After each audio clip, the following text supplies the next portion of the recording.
네, 형제자매님들과 인사하는 시간 갖도록 하겠습니다. 어디 문구에 보니까요, 봄이 와서 봄이 온 것이 아니라 너희들이 와서 봄이 왔다라는 문구가 있더라고요. 유치원 현수막이거든요. 그래서 따스한 봄이 왔고요. 새로 오신 분들이 많거든요. 그래서 3월 캠페인 인사는 환한 미소로 인사 잘합시다. 같이 인사하시겠습니다.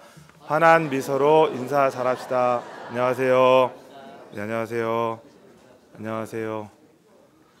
네, 2019년 양주교회 목표 그리스도 예수의 마음을 본받는 교회, 겸손, 공감, 복종, 희생.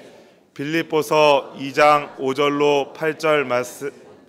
너희 안에 이 마음을 품으라. 곧 그리스도 예수의 마음이니 그는 근본 하나님의 본체시나 하나님과 동등됨을 취할 것으로 여기지 아니하시고 오히려 자기를 비어 종의 형체를 가져 지되었고 사람의 모양으로 나타나셨음에 자기를 낮추시고 죽기까지 복종하셨으니 곧 십자가에 죽으심이라.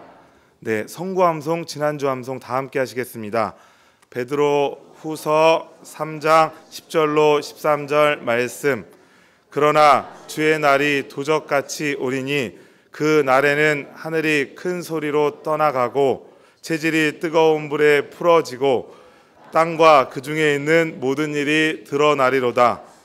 이 모든 것이 이렇게 풀어지리니 너희가 어떠한 사람이 되어야 마땅하뇨. 거룩한 행실과 경건함으로 하나님의 날이 임하기를 바라보고 간절히 사모하라. 그날에 하늘이 불에 타서 풀어지고 체질이 뜨거운 불에 우리는 그의 약속대로 의에 거하는 바 새하늘과 새 땅을 바라보도다. 네, 1교구, 2교구 성도님들께서 함께 해주시겠습니다. 베드로 후서 3장 10절로 13절 말씀. 그러나 주의 날이 도적같이 오리니 그 날에는 하늘이 큰 소리로 떠나가고 체질이 뜨거운 불에 풀어지고 땅과 그 중에 있는 모든 일이 드러나리로다. 이 모든 것이 이렇게 풀어지리니 너희가 어떠한 사람이 되어야 마땅하뇨. 거룩한 행실과 경건함으로 하나님의 날이 임하기를 바라보고 간절히 사모하라. 그날에 하늘이 불이 타서 풀어지고 체질이 뜨거운 불에 녹아지려니와 우리는 그의 약속대로 의에 거하는 바 새하늘과 새 땅을 바라보도다. 네, 이번 주 함송 다 함께 하시겠습니다. 요한계시록 1장 7절 말씀. 볼지어다 구름을 타고 오시리라. 각인의 눈이 그를 보겠고 그를 찌른 자들도 볼 터이요 땅에 있는 모든 족속이 그를 인하여 애곡하리니 그러하리라. 아멘. 네, 3, 4교구 성도님들께서 함께 해주시겠습니다. 요한계시록 1장 7절 말씀. 볼지어다 구름을 타고 오시리라. 각인의 눈이 그를 보겠고 그를 찌른 자들도 볼 터이요 땅에 있는 모든 족속이 그를 인하여 애곡하리니 그러하리라. 아멘. 네, 다음 주 함송 소식지 참고해서 한번 읽어보겠습니다. 요한계시록 16장 15절 말씀. 보라, 내가 도적같이 오리니 누구든지 깨어 자기 옷을 지켜 벌거벗고 다니지 아니하며 자기의 부끄러움을 보이지 아니하는 자가 복이 있도다. 네, 오늘의 말씀은 담임 목사님께서 전해주시겠습니다. 찬양대에서는 찬송가 202장 찬송하시겠습니다.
안녕하세요.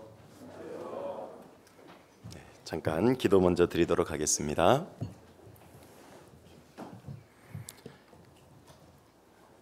저희를 구원하시기를 기뻐하시고 너무나 간절히 원하셔서 하나님 스스로 하나님의 독생자 예수 그리스도를 참혹한 십자가에 6시간 동안 내어주시기까지 저희를 향한 그 사랑을 확증해 보여주신 하나님 감사를 드립니다. 구원받고 생활하면 할수록 더욱 하나님 앞에 깨닫게 되는 것이 우리 자신에게는 구원을 얻을 만한 그 어떠한 이유도 없다라는 것을 알게 됩니다. 우리에게는 구원을 얻을 만한 그 어떠한 거룩함도, 그 어떠한 의로움도, 그 어떠한 깨끗함도 없었다라는 것을 하나님 더 알게 하여 주심으로 구원해 주신 하나님께만 영광과 찬송과 감사를 돌려드릴 수 있게 해주심도 감사를 드립니다. 교회 가운데 육체의 질병으로 고통받는 믿음의 지체들이 있습니다. 주님 일일이 기억해 주시고 속히 강건한 몸으로 회복될 수 있도록 주님 역사해 주시기를 원합니다. 이 시간 특별히 우리의 사랑하는 형제된 공성민 형제님을 위해서 기도합니다. 홀로 병석에서 병마와 싸우고 있는 사랑하는 우리 공성민 형제님을 위해서 하나님의 크신 권능과 치료의 손길이 너무나 간절히 필요합니다. 하나님께서 사람은 할 수 없지만 모든 것을 하실 수 있으시오매 주님께서 이 마지막 시대 은혜의 복음을 위해서 한 번 더 열심을 내고 살아갈 수 있도록 주님께서 그 형제에게 크신 은총을 베풀어 주시기를 간절히 부탁을 드립니다. 주님의 뜻이 어디에 있는지 저희가 다 깨달아 알지는 못하지만 우리가 확실히 믿는 것은 우리 각자에게 일어나는 모든 일들이 하나님의 손에서, 하나님의 계획에서 벗어나는 것은 없다라는 것을 저희들 믿습니다. 하나님께서 그 일을 통해서 선하신 또 계획하신 뜻이 온전히 이루어질 수 있도록 주님께서 모든 삶을, 모든 상황을 주관해 주시기를 간곡히 부탁을 드립니다. 저희들 또한 오늘 하나님 앞에, 말씀 앞에 나왔습니다. 우리 각자에게 말씀하시는 하나님 음성을 이 시간 꼭 들을 수 있도록 도와주시고 마음판에 새겨질 수 있도록 하나님 도와주옵소서. 그 옛날 이스라엘 민족이 습관적인 신앙에 빠졌던 것처럼 마당만 밟고 돌아가는 그런 분들이 한 분도 우리 가운데 생기지 않도록 도와주시고 우리 각자 속에 말씀하시는 하나님의 음성을 이 시간 꼭 듣고 발견할 수 있도록 인도해 주옵소서. 우리를 사랑하시는 우리 구주 예수님 이름으로 감사하며 기도드립니다. 아멘. 빌립보서 2장 5절을 같이 보시겠습니다.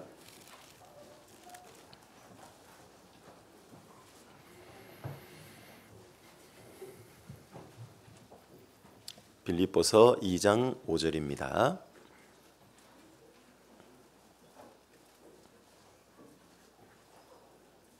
한 절이니까요. 같이 읽어보시겠습니다. 너희 안에 이 마음을 품으라. 곧 그리스도 예수의 마음이니. 네, 원래 교회 목표는 2장 5절부터 8절까지입니다. 이제 다 외우시죠? 1분단은 대답이 큰 거 보니까 외우신 것 같아요. 네, 나머지 2, 3, 4분단도 외우시죠? 네, 가끔 그런 분들이 거의 없으신데요. 연말까지 갔는데 목표를 아직도 안 외우시는 분이 계시더라고요. 네. 우리가 올 한 해 교회 목표를 세우는 것은 올해만 필요한 게 아니고요. 사실은 신앙생활 평생에 필요한 중요한 주제들을 매년 정해서 특별히 좀 더 우리가 필요한 부분들을 그 해에 정해서 목표로 세우고 목표 말씀으로 이렇게 암송도 합니다. 물론 모든 말씀이 중요하지만 특별히 그 해에 또 교회적으로 이 시기에 필요한 말씀이기 때문에 꼭 많이 암송하시고 교회 목표도 그리고 그 목표를 구체적으로 실행할 수 있는 키워드 또 꼭 외우시면 좋겠습니다. 그래서 주님의 마음을 품어야지만 진정으로 내가 겸손해질 수 있고 하나님의 마음도 공감, 이해할 수 있어요. 그건 놀라운 표현입니다. 어떻게 통에 열방은 한 방울에 물 같고 그 지구덩어리가 한 방울에 물 같다면 거기에 사는 나는 얼마나 적은 존재일까요? 그 적은 존재인 내가 하나님 마음을 이해하고 공감할 수 있는 길이 있습니다. 그게 바로 예수 그리스도의 마음을 품는 겁니다. 그래서 하나님 마음도 우리가 공감하고 이해한다는 건 엄청난 얘기인데 그렇게 할 수 있습니다. 여러분 집에서 키우는 개나 고양이가 주인의 마음을 다 이해할 수 있을까요? 이해 다 못하잖아요. 우리는 사실 그보다 더 하나님과 비춰보면 더 못한 존재인데도요, 우리가 주님의 마음을 품으면 하나님의 마음을 공감하고 이해를 할 수 있어요. 뿐만 아니라 다른 형제자매님들의 마음을 공감할 수 있어요. 두 번째 키워드가 공감입니다. 세 번째로 우리는 복종입니다. 군대 용어라 그랬죠? 왜 복종이라는 단어를 성경은 사용할까? 우리 교회 목표 말씀 속에 나오죠? 주님도 복종하셨습니다. 우리 속에는 주님의 뜻을 거스리려는 육신의 죄성이 있다는 것을 구원받고 생활해 보면 누구라도 아시잖아요. 그래서 그 죄성은 그냥 두면 결코 주님 뜻에 따르지 않습니다. 그 복종을 시켜야 되는 겁니다. 그리고 마지막 그 희생하는 삶, 주님 앞에 겸손, 공감, 복종을 구체적으로 어떻게 살 거냐, 그게 희생하는 삶입니다. 그게 4대 키워드인데요, 잘 묵상을 한번 해보시면 좋겠습니다. 그 4대 키워드에 대한 말씀은 이제 나중에 차차 드릴 거고요. 왜 우리가 예수 그리스도의 마음을 품어야 되느냐, 그 품어야 되는 이유를 앞선 4번의 시간을 통해 말씀을 드렸습니다. 오늘 5번째 시간입니다. 예수님의 마음을 품어야 되는 분명한 이유를 깨달을 때요, 우리는 그 마음을 품고자 하는 간절함이 생기고 또 품고자 하는 동기부여가 되는 겁니다. 그리고 품고자 하는 삶이 지속적으로 가능해지는 겁니다. 첫 번째는 우리의 마음의 복잡성과 불안정성 때문이다. 그 12가지로 배워보셨습니다. 그렇기 때문에 예수님의 마음을 품지 않으면 우리는 온전한 마음으로 주님 앞에 신앙생활할 수 없다고 말씀을 드렸고요. 두 번째로는 우리의 마음을 훔쳐가려는, 빼앗아가려는, 노략질하려는 그런 대적이 있기 때문이다. 그게 두 번째로 말씀을 드렸습니다. 우리 마음을 노략질하는 대적, 첫 번째는 우리의 마음 속에 있는 육신이 자꾸 우리의 마음을, 주님께로 향하려는 마음을 뺏어가요. 그 마음을 자꾸 사로잡아서 육신의 욕구를 쫓아서 살려고 그럽니다. 두 번째로는 이 세상이 우리의 마음을 자꾸 뺏어갑니다. 주님께로 향하려는 마음을 세상으로 향하게 만들죠. 이 두 가지는 지난 시간에 배우셨습니다. 이제 세 번째, 물론 크게 두 번째 마음을 노략질하는 대적이 있다. 그 두 번째 큰 이유 중에 세 번째 딸린 이제 이유인데요. 마음은 이 노략질하는 대상이 또 하나가 있는데 그게 바로 사탄 마귀라는 겁니다. 우리의 육신도 세상도 우리의 마음을 자꾸 뺏어가려고 합니다. 세 번째로는 근본적인 주체가 누구냐? 마귀입니다. 사탄 마귀. 이 사탄 마귀는 우리의 마음을 뺏어가려고요, 부단히도 노력합니다. 구원받지 않은 사람은 구원받지 못하도록 사탄 마귀가 노력하지요. 구원받지 못하도록 마음을 계속 세상으로 향하게 합니다. 그런데 구원받고 나면 그 구원은 못 뺏어가지요. 대신에 구원받은 사람의 마음은 노략질하고 미혹해서 넘어뜨릴 수 있다라는 얘기인 겁니다. 자기를 따르게 할 수도 있는 거예요. 그 누구보다도 마음의 중요성을 깨달은 존재가 있다면은 사탄 마귀일 겁니다. 이사야 성경 14장으로 잠깐 가보겠습니다. 이사야 14장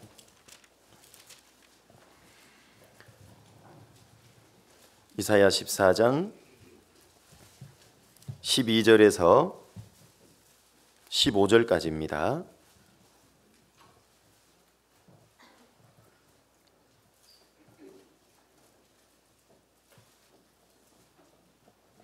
(14장) 12절부터 15절. 너 아침의 아들 계명성이여 어찌 그리 하늘에서 떨어졌으며 너 열국을 엎은 자여 어찌 그리 땅에 찍혔는고 네가 내 마음에 이르기를 내가 하늘에 올라 하나님의 뭇별 위에 나의 보좌를 높이리라. 내가 북극 지폐의 산 위에 자정하리라. 가장 높은 구름에 올라 지극히 높은 자와 비기리라 하도다. 그러나 이제 내가 음부 곧 구덩이의 맨 밑에 빠치우리로다. 너 아침의 아들 계명성이여. 이 계명성이 킹 제임스 버전 같은 성경에는 루시퍼 이렇게 나옵니다. 아침 새벽 밝음을 여는 성별입니다. 새별이죠. 아주 아름답고 영롱한 그 계명성의 루시퍼 천사장을 비유한 겁니다. 그만큼 이 루시퍼 천사장은 너무너무 아름답게 지음을 받았습니다. 성경에 이 루시퍼 천사장을 묘사할 때는요, 갖은 보석으로 묘사를 하고 설명을 합니다. 너무너무 아름답기 때문에. 그리고 많은 능력도 받았죠. 천사장이었습니다. 성경에는 크게 세 그룹의 천사들이 나오죠. 전쟁을 주관하는 천사의 그룹, 천사장은 미카엘입니다. 하나님 옆에서 수종 들고 하는 천사의 그룹, 그 천사장은 루시퍼입니다.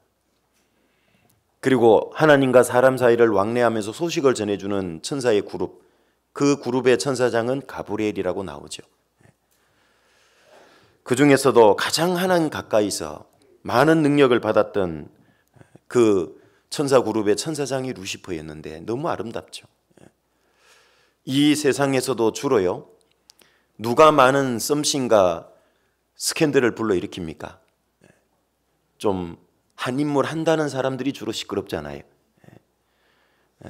꼭 회장과 비서의 불륜설이 불거지기도 하고, 대개 이 비서는 외모를 아름다운 사람들을 뽑더라고요.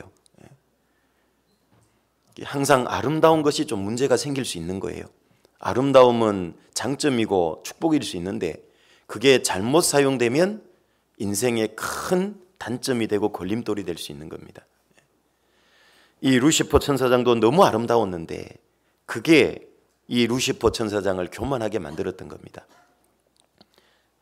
하루는 이런 마음을 먹었어요. 13절에 보면 네가 네 마음에 이르기를, 하나님은 천사들이 그 마음속에 무슨 생각을 품고 무슨 마음을 먹는지도 다 아세요. 하나님은 전지전능한 분이시니까. 하나님이 악을 창조한 게 아니잖아요. 이 루시퍼 천사장의 교만이 결국은 최초의 악인 겁니다.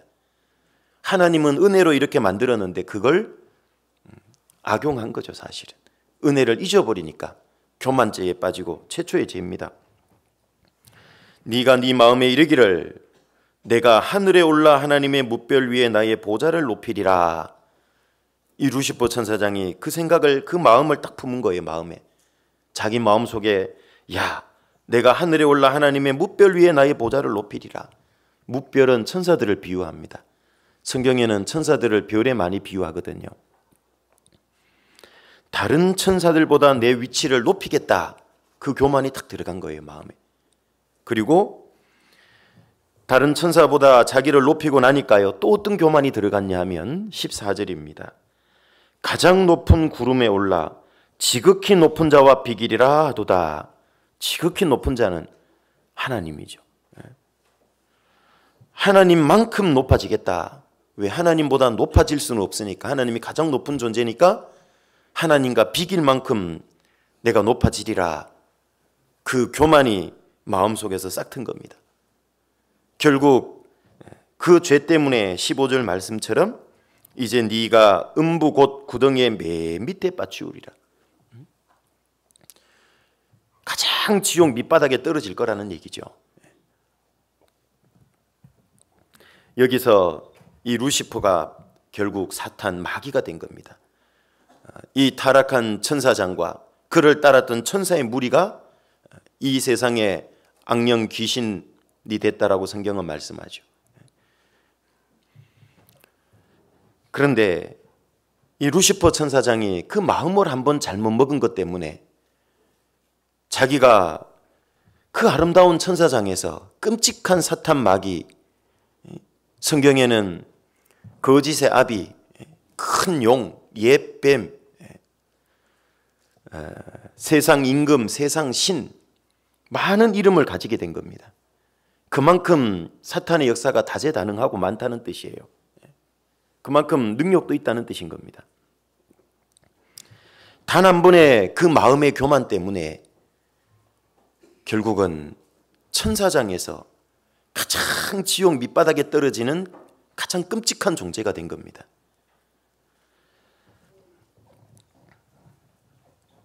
그 한 번의 마음의 교만이 영원한 지옥 형벌을 초래하게 됐던 거죠. 사탄 마귀는 경험적으로 이 마음의 중요성이 얼마나 크다는 걸 아는 존재예요. 어떻게 보면 이 세상의 어떤 사람보다도 가장 먼저, 가장 크게, 가장 많이 마음의 중요성을 깨달은 존재가 아닐까 하는 생각이 듭니다. 자기는 그 마음의 교만 한 번 때문에 영원히 운명이 고정됐어요. 바꿀 수가 없게 된 겁니다. 그렇죠? 사람은 마음의 교만이 역시 있잖아요. 구원받고도 교만이라는 게 찾아옵니다.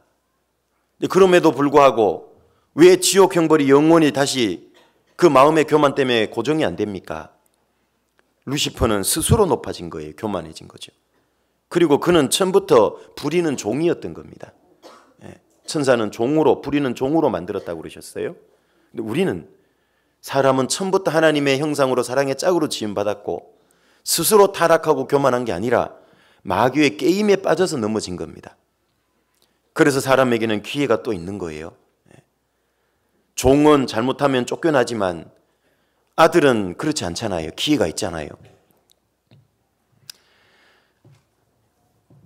이 사탄 마귀는 마음을 어떻게 먹느냐에 따라서 운명이 어떻게 영원히 결정난다라는 걸 몸소 체험한 존재이기 때문에 구원받지 못한 사람들의 마음을 뺏으면 영원히 지옥 갈 수 있다는 걸 알고 있고, 구원받은 사람의 마음을 뺏으면 그 사람의 신앙을 망쳐놓을 수 있고 영원한 상급을 잃어버리게 할 수 있다는 것을 누구보다도 가장 잘 아는 존재가 바로 이 루시퍼 사탄 마귀인 겁니다.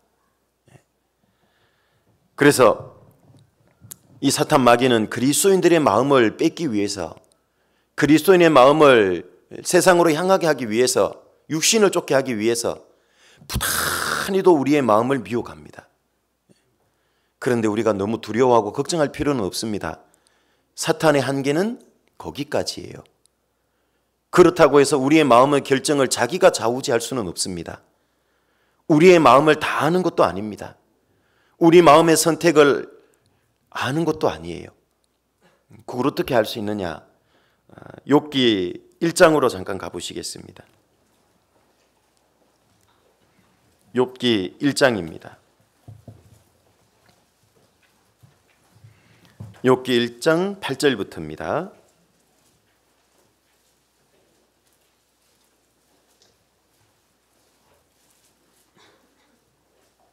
욥기 1장 8절부터 12절까지입니다. 여호와께서 사단에게 이르시되 네가 내 종 욥을 유의하여 보았느냐? 그와 같이 순전하고 정직하여 하나님을 경외하며 악에서 떠난 자가 세상에 없느니라. 사단이 여호와께 대답하여 가로되 욥이 어찌 까닭 없이 하나님을 경외하리이까? 주께서 그와 그 집과 그 모든 소유물을 산울로 두르심이 아니니까. 주께서 그 손으로 하는 바를 복되게 하사 그 소유물로 땅에 널리게 하셨음이니이다. 이제 주의 손을 펴서 그의 모든 소유물을 치소서. 그리하시면 정령 대면하여 주를 욕하리이다. 여호와께서 사단에게 이르시되 내가 그의 소유물을 다 내 손에 붙이노라. 오직 그의 몸에는 내 손을 대지 말지니라. 사단이 곧 여호와 앞에서 물러가니라. 하나님께서 사탄에게 물어봤습니다. 사탄아, 내 종 욥을 유의하여 보았느냐? 그러니까 사탄이 욥 처음 듣는 이름인데요? 잘 모르겠는데요? 그러지 않죠. 욥을 정확히 알고 있습니다. 하나님께서 욥의 신앙이 순전하고 정직해서 하나님을 경외하고 악에서 떠난 그런 사람, 욥만큼 그런 자가 없다. 그 얘기를 하니까 사단이 9절에 보니까 까닭 없이 욥이 하나님을 경외하겠냐고. 하나님께서 욥의 소유를 엄청나게 많이 축복해 주니까 하나님을 경외하고 그러는 거지. 그러니까 하나님께서 그래, 그러면 네 말대로 욥의 소유를 한번 쳐봐라고, 싹 한번 뺏어보라고. 그 말이 무섭게요, 사단이 12절 끝에 보면 곧 여호와 앞에서 물러갔다 그랬죠. 요놈 사단이 악하다는 게 요런 데서 묻어나는 거예요. 곧 물러갔다는 건 뭐예요? 오케이 하고 그냥 신속히 시험하러 간 거예요. 얼마나 악한 존재입니까? 그리고 이제 이어지는 13절부터 20절까지 쭉 읽어보시면은요, 욥의 소유물을 사탄이 다 뺏어가요. 그런데 사탄 마귀는 단 한 번도 자기의 정체를 안 드러내요. 참 교묘한 존재입니다.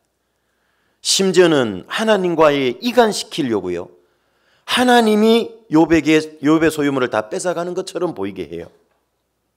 대만 사람, 스바 사람, 갈대아 사람, 다른 사람들이 와서 욥의 짐승들을 싹 뺏어갔거든요.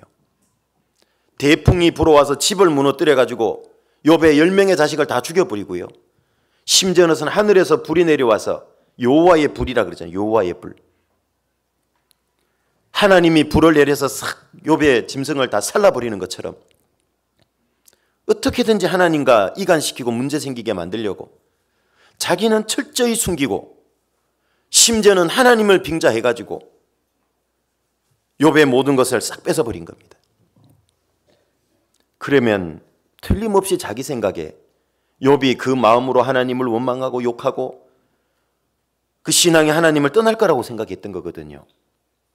그런데 22절로 가보시면 이 모든 일에 욥이 범죄하지 아니하고 하나님을 향하여 어리석게 원망하지 아니하니라. 욥이 그러지 않았거든요. 그러니까 이 사탄은 욥의 마음을 안 거예요, 모른 거예요? 초장부터 이렇게 대답을 안 하시면, 네, 욥의 마음을 사탄이 안 거예요, 모른 거예요? 몰랐어요.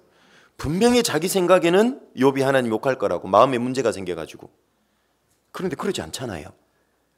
사단은 다만 미혹만 할 뿐인 겁니다. 시험하는 거예요. 우리 마음의 결정권은 여전히 나에게 있는 거예요. 우리가 구원받을 때도 끊임없는 미혹을 받은 거예요. 사실은 말씀 들으니까 힘들고 지치고 어렵고, 말씀을 안 듣게 될 만한 이유들도 있었고, 그런데 그걸 다 마음에서 끊고 극복하고 말씀 들어서 결국은 구원을 받게 되는 거잖아요. 사단 마귀가 능력이 있는 건 맞아요. 성경에도 능력이 있어 하나님의 이 역사를 이루는 존재라고 그랬잖아요. 루시퍼가 타락은 했지만 여전히 능력은 있는 게 맞아요. 그래서 여기 사람들의 마음을 움직이고 조장해가지고 욥의 재산을 다 뺏어가게 하고요, 바람을 막 일으키기도 하고. 그러나 그 모든 것이 결국은 하나님의 허락하신 범위 안에서 가능하다는 얘기입니다. 하나님이 욥을 시험하되 그 몸에는 손대지 말라고 딱 한계를 구워주잖아요. 그 안에서밖에 못 움직이는 거예요. 결국은 사탄도, 이 사탄 마귀도요, 전지전능한 존재가 아니라는 얘기고 편재하지 않다는 거예요. 온 세상에 충만한 게 아니라는 거죠. 욥기 1장을 앞에 읽어보면 사단에게 하나님이 너 어디 다녀왔냐고 물으니까요, 땅에 이곳저곳 두루 돌아다녔다 그랬죠. 신속히 이동하는 능력은 있지만 역시 시공의 지배를 받고 있다라는 얘기죠. 공간의 지배를 받는 겁니다. 하나님만큼 편재한 게 아니라는 얘기죠. 욥 시험하라고 하니까 하나님 앞을 떠나가지고 샥 가잖아요. 이동을 해야 되는 존재인 거라는 겁니다. 하나님은 그럴 필요가 없죠. 천지에 충만한 존재니까. 그러니까 이 사탄 마귀의 한계는 거기까지란 얘기예요. 결코 내가 어떤 마음의 결정을 내릴 걸 모른다. 그걸 알면 두려워하고 겁낼 필요가 없는 겁니다. 마귀를 대적하라. 그리하면 너희를 피하리라. 강한 믿음을 가지고 하나님을 의지하는 마음으로 마귀를 대적하면 마귀가 피해요. 겁낼 존재가 아니라는 겁니다. 그래서 이 마귀는 끊임없이 사람의 마음을 미혹을 해요. 왜? 누구보다도 마음의 중요성을 깨달은 존재가 자기거든요. 누가복음 8장으로 가보시면, 누가복음 8장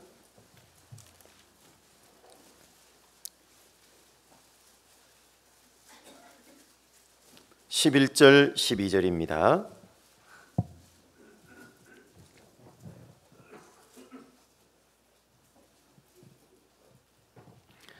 (8장) 11절 12절 같이 읽어보겠습니다. 이 비유는 이러하니라. 씨는 하나님의 말씀이요 길가에 있다는 것은 말씀을 들은 자니 이에 마귀가 와서 그들로 믿어 구원을 얻지 못하게 하려고 말씀을 그 마음에서 빼앗는 것이요. 잘 아시는 씨 뿌리는 비유 말씀이십니다. 5절부터 8절까지 씨 뿌리는 비유 말씀을 하시고 11절 이하부터 그 비유를 풀어주고 해석해 주는 말씀입니다. 씨는 말씀입니다. 밭은 사람의 마음밭을 가리키죠. 하나님의 말씀이 어떤 사람에게 딱 전해졌을 때, 그 마음밭에 뿌려졌을 때 어떠한 반응이 나타나느냐를 4가지 밭으로 설명을 하시는 겁니다. 그 중에 첫 번째 밭이 바로 길가와 같은 밭이에요. 사람들이 많이 지나다닌 곳이죠. 그래서 이 단단하게 굳어진 밭을 가리켜요. 거기에 씨를 뿌리는데요, 뿌리면 땅이 부드러우면 흙에 좀 묻혀야 되는데 그 마음판에 깊이 심기지 못하고요, 단단하니까 그냥 노출돼 있는 거예요, 씨가. 그럼 어떤 일이 벌어질까요? 그 옆에서 씨 뿌릴 때는 꼭 새들이 와요. 제가 이걸 경험해 봤는데요, 우리 주차장 밀기 전에 긴 밭이 하나 있었잖아요, 주차장 옆에. 그죠? 거기 2년 동안 옥수수 농사 지은 거 보셨죠? 옥수수 씨 뿌리는 날은요, 꼭 그 옆에 목련나무 큰 게 있는데 거기 새 떼가 와 있어, 몇 마리가. 그거 파먹으려고. 야, 이놈들이 얼마나 영리한지 묻어놔도 파먹어요. 어떤 거는 조금 깊이 묻으면 또 싹 잘 안 올라오지. 얼마나 영리한지 몰라요. 여기 뭐라고 말씀하시냐면, 길가에 뿌려져 있으니까 흙에 안 묻히니까 이게 마귀가 와서 그걸로 싹 마귀가 뺏어 먹는다는 것을 5절에 보시면 씨를 뿌리는 자가 그 씨를 뿌리러 나가서 뿌릴새 더러는 길가에 떨어짐에 밟히며 사람들에게 밟히고 그 다음에 어떻게 해요? 공중의 새들이 먹어버렸고. 그러면 새가 먹었다는 건 뭐냐? 12절 말씀입니다. 마귀가 와서 그들로 믿어 구원을 얻지 못하게 하려고 말씀을 어디에서 빼앗는 거래요? 마음에서 싹 뺏어버리는 겁니다. 마음에서 말씀을 싹 뺏어가 버려요. 결국 구원을 못 받는 겁니다. 이 사탄 마귀는 마음이 얼마나 중요하다는 걸 아까 자기는 경험적으로 알았다 그랬죠. 그 마음이 결국은 영원한 운명을 고정시키고 결정한다는 걸 뼈저리게 느낀 존재예요. 그래서 어떻게든지 사람의 마음을 뺏어가지고 구원 못 받게 하려고요. 집회 때, 전도 집회 있으면 말씀을 들으면 구원받게 되니까요, 그 사람 구원받지 못하려고 그 말씀을 자꾸 뺏어가려고 그래요. 마귀가 말씀을 다 그냥 새가 쪼아 먹듯이 싹 뺏어가 버리는 겁니다. 이런 말씀 듣지 마. 너 들으면은 고된 인생 가운데 종교라는 짐을 하나 짊어질 뿐이야. 봐봐 하나님은 무서운 분이잖아. 저렇게 인정머리도 없고 사랑도 없고 무자비하게 심판하잖아. 에덴 동산에서 아담하와 쫓아내지, 홍수로 세상을 쓸어버리지, 이스라엘 사람 그 끔찍하게 자기 자식까지 잡아먹는 걸 방치하시지. 전도집의 말씀을 듣다면 어떤 분은 꼭 이렇게 이해를 해요. 이렇게 제가 말씀드린 대로 봐봐 하나님은 결국 이 세상을 불로 심판하신대잖아. 그게 무슨 사랑의 하나님이야? 말씀 제대로 심겨진 거예요? 뺏긴 거예요? 그 뺏긴 거예요. 말씀을 자기 편한 대로 자기 기준으로 이해하고 있는 거예요. 그게 하나님이 심판을 보여준 건 겁주려는 것도 아니고, 하나님이 사랑이 없음을 보여주는 것도 아니고, 하나님은 우리가 지옥 가지 않도록, 심판 아래 떨어지지 않도록 미리 경고를 보여내 주신 거고 안전장치를 해주는 거예요. 그렇잖아요. 불순종해서 죄악 가운데 가서 심판받는 사건을 왜 말씀해 주시냐고. 교훈이라고 그랬잖아요. 그걸 바로 이해해야 되는데요, 엉뚱한 것만 싹 들어와 있는 거예요. 어떤 분은 말씀 배우고 나니까 성경에 사실이란 거 많거든요. 그건 사실인 것 같네. 근데 이건 왜 이래? 하고 꼭 지엽적인 거에 목숨 거는 분이 있어요. 그것도 잘못 들은 거예요. 말씀이 뺏긴 거예요. 나는 아무리 생각해봐도 방주의 짐승이 한 상 못 탔을 것 같아. 시큰 홍수 준 거 다 여러 개 보고요, 정작 그것 때문에 안 믿어지는 거예요. 말씀 다 뺏긴 거예요, 그 사람은. 근데 이런 일들이 정말 많이 일어나죠. 그죠? 어떤 분은 죽으라고 복음까지 다 들었어요. 이제 좀 천국 가실 수 있겠어요? 죄송한데 뭐가 뭔지 모르겠어요. 이런 분이 있어요. 물론 억장이 무너지기는 한데 그런 경우들이 있더라 그 말이에요. 왜? 말씀 듣는 내내요, 이 마음이 마귀에게 미혹돼서 일종의 뺏긴 거예요. 그게 말씀 듣는 내내 어디에 마음이 가 있었냐면요, 아내나 남편이나 가족이 뭐라 그랬냐면요, 이번에 잘 들으면 내가 20만 원 줄게, 하루 일당 5만 원 쳐줄게. 그러니까 듣는 내내 말씀 들은 거예요. 5만 원, 5만 원, 5만 원. 신사임당 생각했을까요? 그 신사임당 생각하고 있었던 거예요. 그러니까 다 들어도 남은 건 뭐예요? 20만 원, 5만 원, 뭐 이런 거죠. 다 뺏긴 거예요. 그게. 어떤 사람은 말씀 듣는 내내요, 와서 2시간 말씀에 집중하면 좋은데요, 사업 구상하고 있고 직장일, 이번 주말에 어디 가서 놀까 그 생각하고 있는 거예요. 말씀 다 뺏긴 거예요. 마귀가. 앞에 배웠던 2가지가 뭐예요? 육신이고 세상. 그거 갖고 마귀는 계속 시험하거든요. 다 뺏긴 거예요. 그럼 구원 안 받았을 때 얘기고, 구원 받아도 마음 뺏길 수 있다니까요. 조심해야 되는 겁니다. 요한복음으로 가보시죠. 요한복음 13장입니다.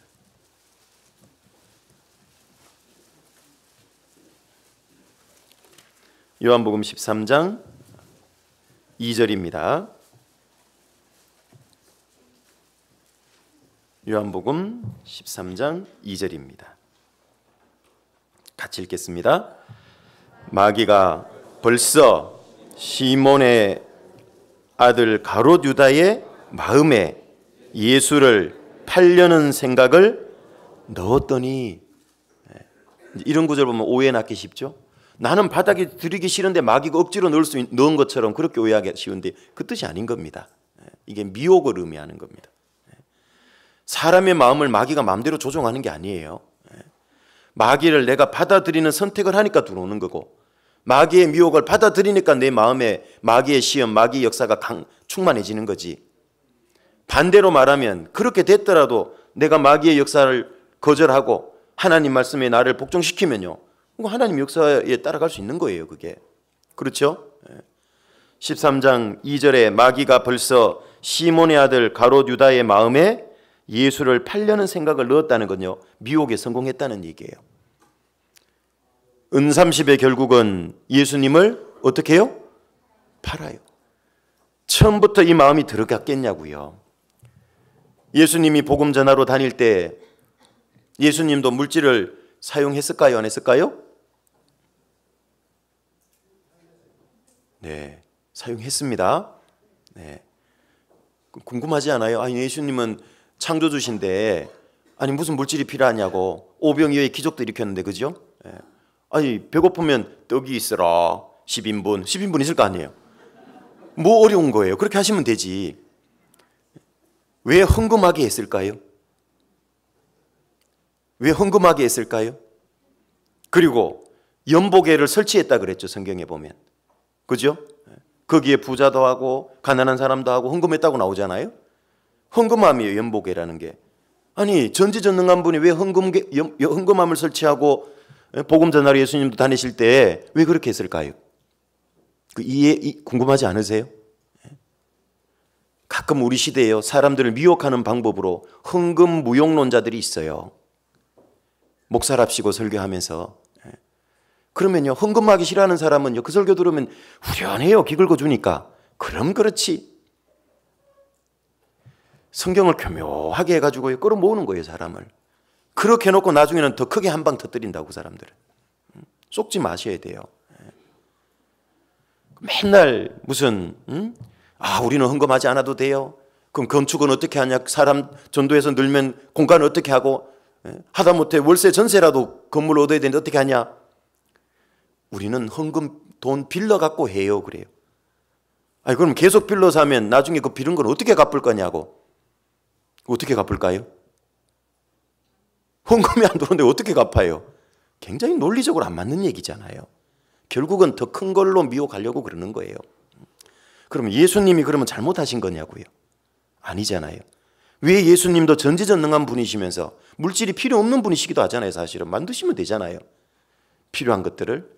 그런데 왜 12사도와 또 함께 요한나와 수산나와 막달라 마리아와 예수님 어머니 마리아와 전도하는 그룹이 있었잖아요. 일행들이. 말하자면 선교팀이죠. 전도팀. 거기 일행들이 전도하는 데 필요한 물질을 헌금하게 하신 거예요. 예수님이. 왜 그랬을까요? 필요 없는 분이신데 본을 보인 겁니다. 복음이 전해지는 데는 반드시 물질이 필요하다는 걸 보여준 겁니다. 내가 3년 반 동안 너희와 함께 있다 가지만 전능자는 가시는 거예요. 그럼 앞으로 어떻게 복음이 전해질 거냐? 먼저 구원받은 사람들의 희생이 있어야 된다는 걸 보여준 겁니다.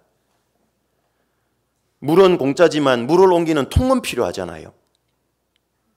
복음은 공짜지만 복음을 전해주는 수단 것에는 많은 비용이 들어가잖아요.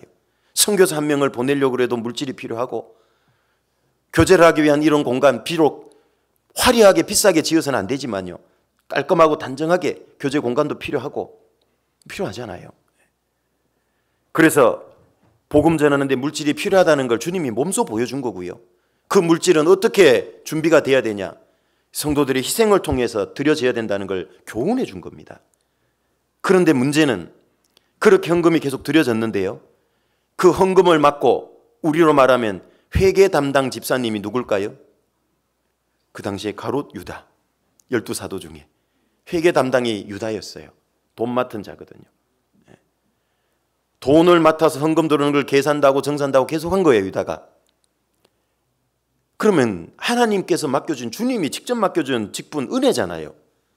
그러면 더 잘해야 되잖아요. 그죠? 가장 적절하게 집행하고 낭비되지 않게 하고, 우리 교회에서도 지금 그렇게 하잖아요. 매달 임원회 때마다 회계 보고 꼬박꼬박 해드리고, 복음을 위해서 최대한 사용돼야 되는 거거든요. 그렇게 자기 임무에 충실해야 될 가롯 유다가요, 마음이 콩밭에 가 있었던 거예요. 돈밭이라 그래야 되나?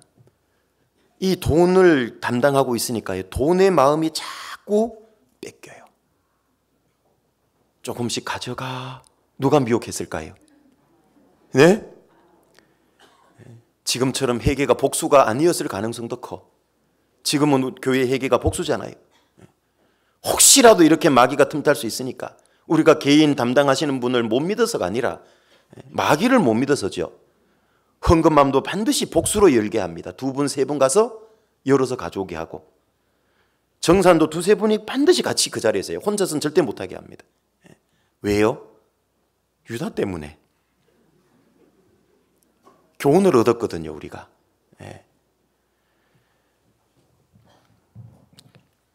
이거 혼자 하다 보니까요, 마귀가 자꾸 미혹을 한 거예요. 보는 사람도 없잖아. 얼마 했는지도 모를 거야. 조금씩 빼. 너 예수님 따라다니니까 월급도 못 받잖아. 별 생각이 다 들었을 거예요. 맨날 돈을 보니까요. 그럴수록 마음을 더 지켰어야 되잖아요. 그런데 그 맡겨진 회개의 직분이 은혜인데 그게 걸림돌이 된 거예요. 결국은 돈을 계속 만지면서 이제 내 거 주님 거 구별 못하기 시작하고 주님께 드려진 돈을 자꾸 자기 주머니에 넣기 시작하는 거예요. 훔쳐갔다라고 성경은 말씀하세요. 베드로가 자꾸 이 유다가 자꾸 훔쳐갔대요. 그래서 결국은 사탄이 그걸 봤을까요? 안 봤을까요? 계속 유다 돈에 마음 많은데 계속 보고 있었던 거예요. 그러면서 계속 부추긴 거예요. 좀씩 가져가도 돼. 되지도 않나? 너 주님을 위해서 이 복음을 위해서 애쓰고 있잖아. 너에게 합당한 보상이 필요해. 조금씩 쓰는 거 괜찮아? 계속 미혹을 했어요. 그래서 결국은 가룟 유다의 마음에 예수를 팔 생각을 집어넣은 겁니다. 그리고 마침내 27절로 가보시면 27절입니다.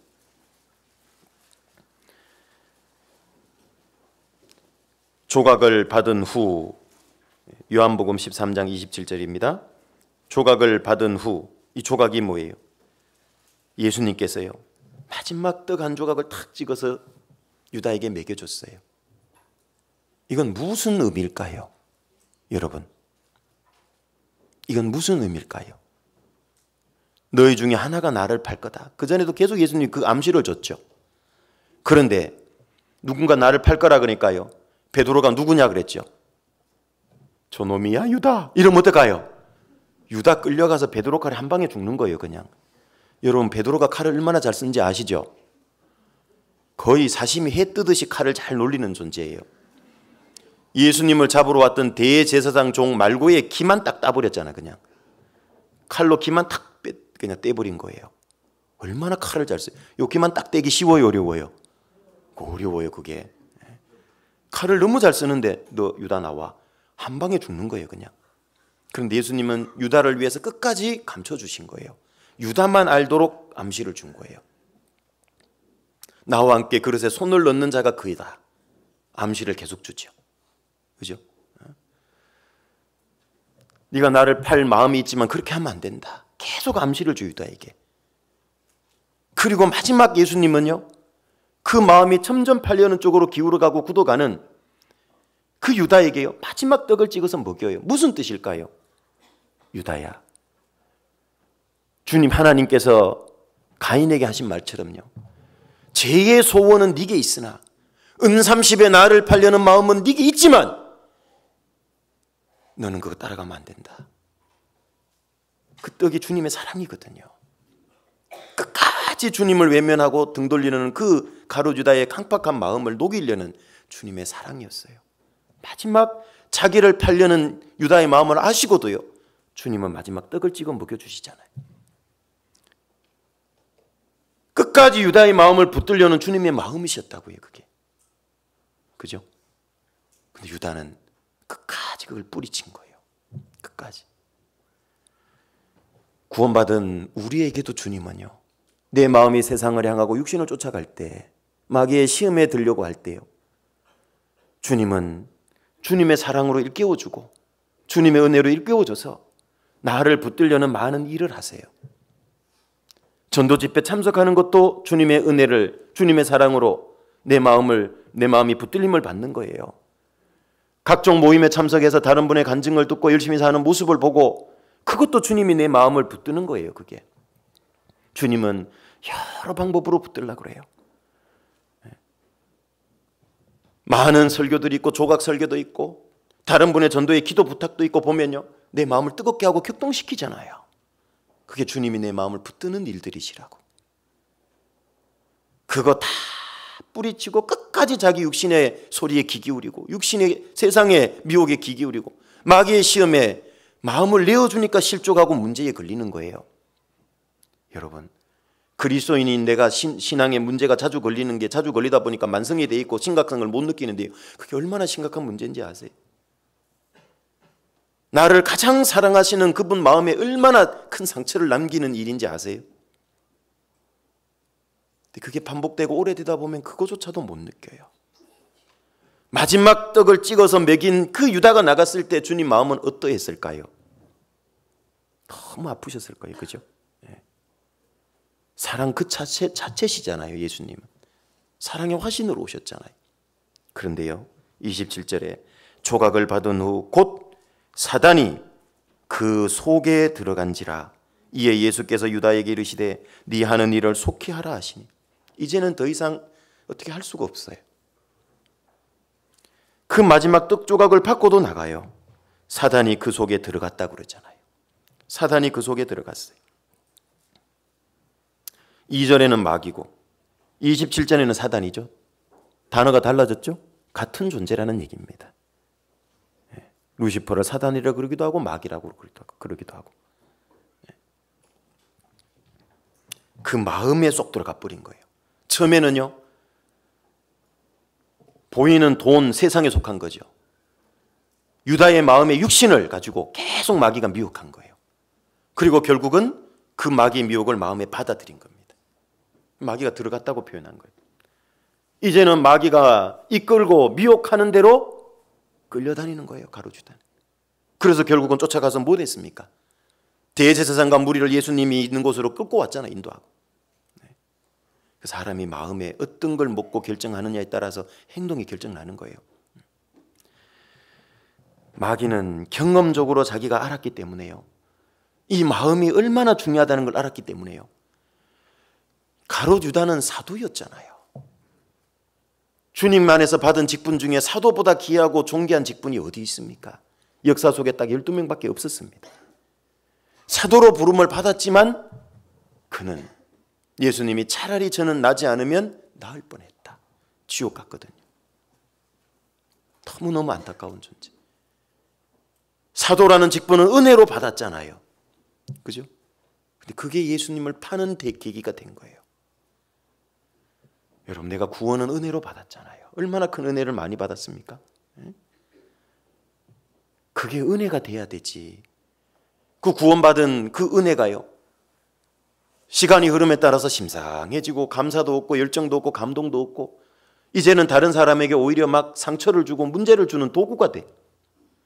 내가 보니까 그 형제 구원 아닌 것 같은데 그 자매님 상태 보니까 영 꽝이야. 어떤 분이 간증을 하는데요, 구원받고 신앙이 어리면 좀 서툴고 틀릴 수도 있죠. 그런 거 못 넘어가는 분들이 가끔 있어요. 자매님, 내가 볼 때는 아닌데 좀 더 깨달아야 돼. 말씀 더 들어봐. 이게 무슨 구원 깡패라 그러죠, 이런 사람.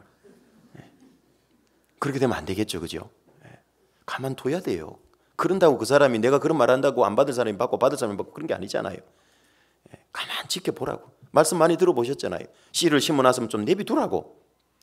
싹이 나나 안 나, 그 다음날 또 파보고 묻고 그 다음날 또 파보고 묻고 싹날 겨를을 안 주면 안 되잖아요. 그래서 우리는 은혜로 받은 게 많은데 그게 잘못하면 내 신앙을 망치는 도구가 될 수도 있어요. 그래서 우리의 마음을 잘 지키고 봐야 되는 겁니다. 사도행전 8장으로 가보겠습니다. 사도행전 8장.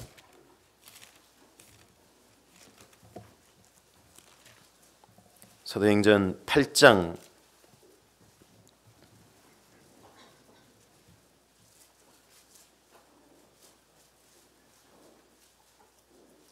사도행전 8장 9절입니다. 8장 9절.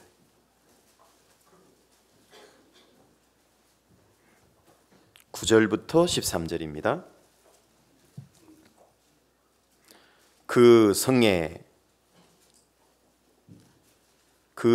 시몬이라는 사람이 전부터 있어 마술을 행하여 사마리아 백성을 놀라게 하며 자칭 큰 자라 하니 낮은 사람부터 높은 사람까지 다 청종하여 가로되 이 사람은 크다 일컫는 하나님의 능력이라 하더라. 오랫동안 그 마술에 놀랐으므로 저희가 청종하더니 빌립이 하나님 나라와 및 예수 그리스도의 이름에 관하여 전도함을 저희가 믿고 남녀가 다 세례를 받으니 시몬도 믿고 세례를 받은 후에 전심으로 빌립을 따라다니며 그 나타나는 표적과 큰 능력을 보고 놀라니라. 이 성은 사마리아 성인데요, 이 사마리아 성에 마술사 시몬이라는 사람이 있었습니다. 그런데 빌립이 거기 내려와서 복음을 막 전했어요. 복음을 전하니까요, 5절, 6절, 7절, 8절에 보시면요, 막 능력이 나타나고 기적이 나타나는 거예요. 귀신 든 사람이 이렇게 막 소리 지르고 귀신도 막 나가고, 중풍병자가 온전해지고, 자기 마술하고는 게임이 안 되는 능력이 막 나타나잖아요. 기적이 나타나 버리잖아요.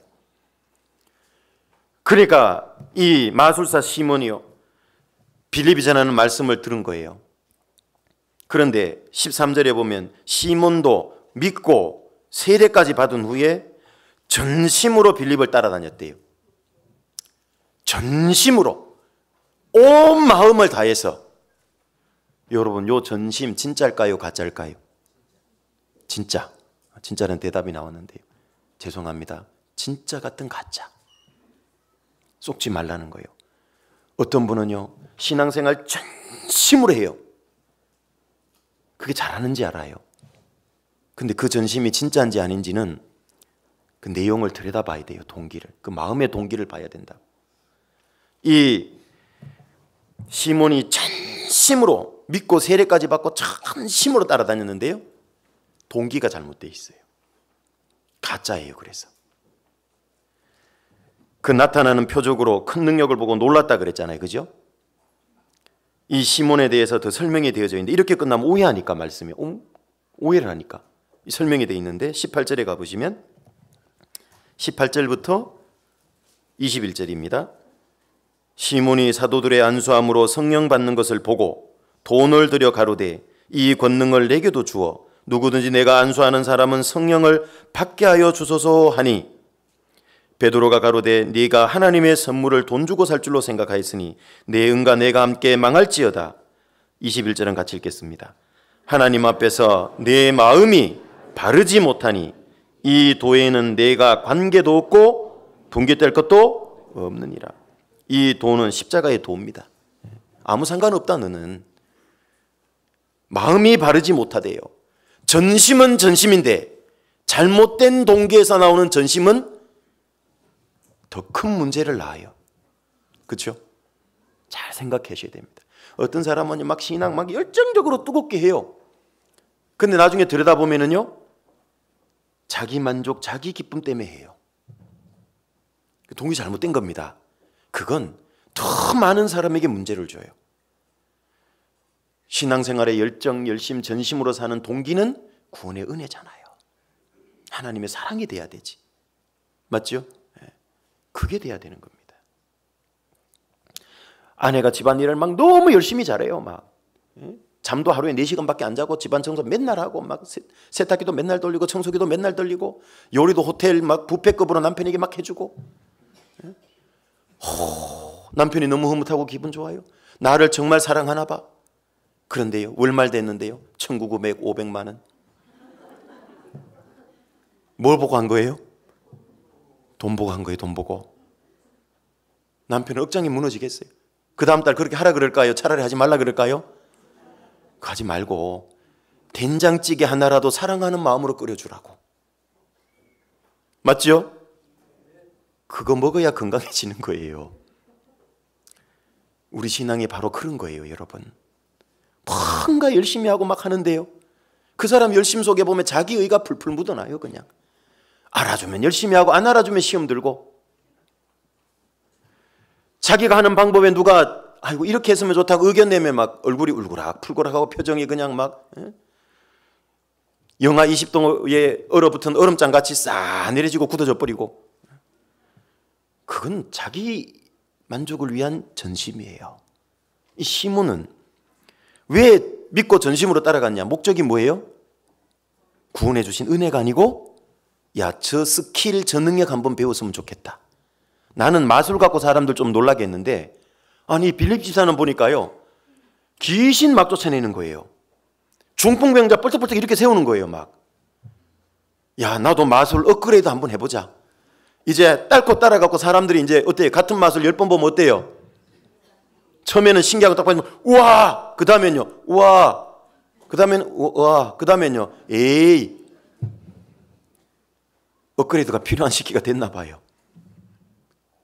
여기에 마음이 뺏겨서 그거 배워보려고 심지어는 돈을 바쳐갖고 그것 좀 가르쳐주세요 그런 거예요. 거기에 마음이 전심으로 쏠렸던 거예요. 자기의 주님을 위한 열정, 열심 중요합니다. 그런데 동기 분석을 잘 해보세요. 마음이 발라야 돼요. 비록 내가 서툴고 부족해도요, 실수해도 정말 주님을 사랑하는 마음으로 받은 은혜 때문에 교회당 와서 쓰레기 하나라도 줍고요, 내가 어렵지만 1,000원이라도 선교 헌금도 하고 내보다 더 어려운 해외 영혼들 위해서 주님은 그걸 귀하게 보는 거예요. 나 헌금 이만큼 했다. 주님 안 받아요 그거. 왜요? 자기 의의를 드러내려고 하는 거잖아요. 우리가 까딱하면요, 주님 앞에 많은 헌금하고도 주님 앞에 가면 실제 가치 계산이 그보다 적을 수 있어요. 네가 매번 드릴 때 헌금의 90%는 네 의의를 위해서 했고 10%는 나를 위해서 한 거다. 10%밖에 계산 안 될 거예요. 어떤 여집사님이 그랬대잖아요. 우리 교회는 아닌 것 같은데요, 맨날 헌금 시간에 세상에 많은 교회들은 예배 시간에 헌금 방울이 막 돌리잖아요. 일명 잠자리채 짝대 땅 묶어가지고 이렇게 쭉 이렇게 돌리잖아요.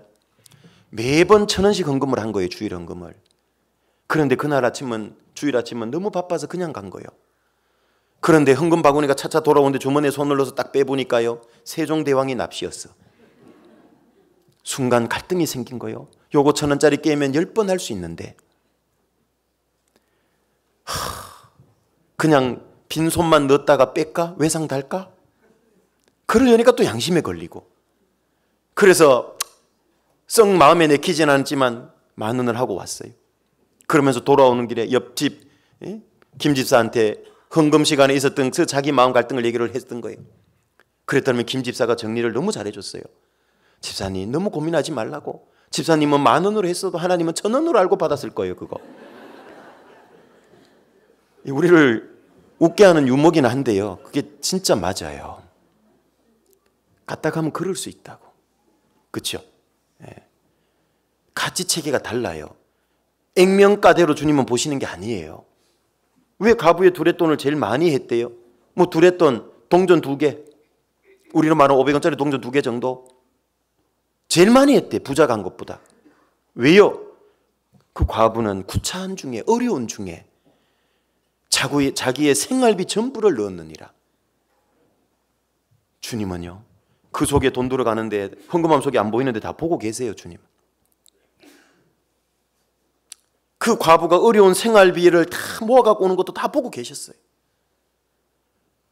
내가 못 보는 까지도 주님은 다 봐요. 부자는 넉넉한 중에 했다. 액면가대로 보시는 게 아니란 얘기예요. 그래서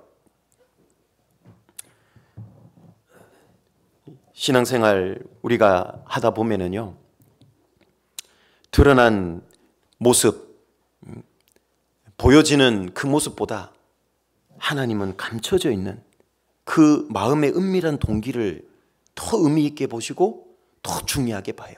그러니까 우리는 거기에 비중을 둬야 되는 겁니다. 기도할 때 내거리 모퉁이에 사지 말라 그랬잖아요. 그죠? 왜요? 이 바리새인 서기관들은 보이려고 사람들 앞에서 막 기도하고 내거리에서 기도하고 금식할 때 막 초췌한 모습으로 금식한대죠. 너희는 그리 하지 말라. 금식할 때 오히려 머리에 기름 바르고 기도할 때 골방에 들어가서 해라. 왜죠? 은밀한 중에 하나님이 보신다 그랬잖아요. 그 골방이 뭔 골방일까요? 마음의 골방. 하나님과 1대1로 조용히 만날 수 있는 곳. 그죠? 네. 하나님은 마음을 더 중요하게 보는 거예요. 겉으로 드러난 모습이 아니고. 이 시몬은 전심은 전심인데 잘못된 동기. 우리도 확인을 해봐야 돼요. 주님 앞에 열정이 없는 것, 그것도 문제고, 열정은 이걸 열심히 살아가는데 내가 정말 그 열정이 형제자매들과 더 열정이 합쳐질 때 시너지 효과가 나고 서로에게 더 뜨겁게 만들고 서로를 더 열정을 품게 만드는 열정인지, 내 열정 때문에 부딪혀서 형제자매들의 신앙 열정을 쉽게 만들다든지 발음도 잘 안 되네 그냥. 응? 네. 문제를 준다든지 그런 열정은 잘못된 열정이에요. 그죠? 잘 분석해 보셔야 돼요. 네. 어떤 분을 열심히 챙겨요. 열심히 챙긴 결과가 뭐예요? 가까이 교제한 결과가 그분이 주님을 더 알아가고 주님과 더 가까워져야 돼요. 그런데 열심히 챙겼는데 나하고만 친해지고 주님하고는 안 친해졌어. 이건 자기 의로 붙들어주고 교제해 준 거예요. 그죠? 두 사람이 열심히 교제했다면 사석에라도요, 주님의 의가 드러나고 이분이 더 신앙이 뜨거워지고 주님께로 향하게 만들어야지. 네 사람 만들면 안 되는 거예요. 교회 안에서요. 그런 일은 없겠지만요, 라인 만들면 안 돼요. 네 사람 끼리끼리 일명 코드 교제, 그런 거 있으면 절대 안 되는 겁니다. 유대교 안에서는요, 바리새인들은 자기들끼리 교제하고 사두개인들은 자기들끼리 교제하고, 교회 안에서는 그런 게 없는 겁니다. 우리는 예수님 피로 주님의 사랑으로 한 피 받아 한 몸 이룬 영적으로 한 식구입니다. 여러분, 집안이 나눠져 있으면 어떡할 거예요? 그죠? 아들은 아버지 편, 딸은 엄마 편, 둘이 쪼개져 있으면 그 집안 잘 되겠어요? 맨날 시끄럽죠. 우리는 가까이 친밀하게 누군가를 붙들어주고 교제했을 때 결과가 뭐가 나타나야 되냐? 그분이 더 주님을 열망하고 주님께로 향하도록 그런 전심이 필요한 겁니다. 사도행전 5장으로 가보겠습니다. 사도행전 5장 1절부터 3절입니다. 사도행전 5장 1절부터 3절입니다. 아나니아라 하는 사람이 그 아내 삽비라로 더불어 소유를 팔아 그 값에서 얼마를 감추매 그 아내도 알더라.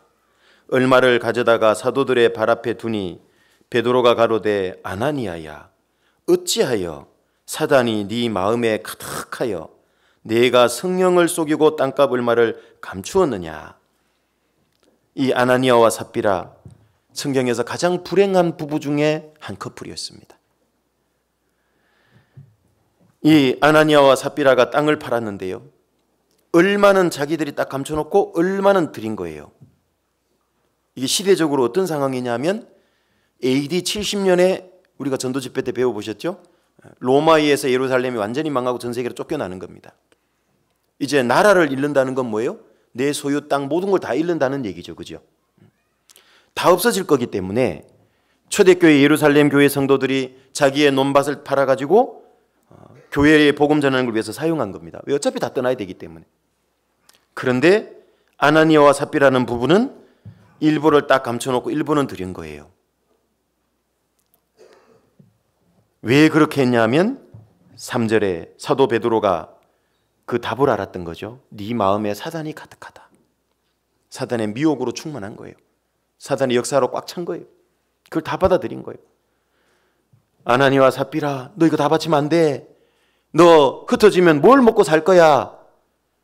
먹고 살 건 최소한은 준비해놔야지. 그 마음에 확 뺏긴 거예요. 그 시험에. 여러분, 초대교회 예루살렘 교회에 큰 핍박이 나서 흩어졌다고 나오잖아요. 이때 읽어보면 스데반 집사의 순교 때문에. 그럼 흩어진 사람이 굶었습니까? 하나님이 그들의 생활을 책임지셨습니까? 이 사단의 미혹은 정말 그럴듯해 보여요.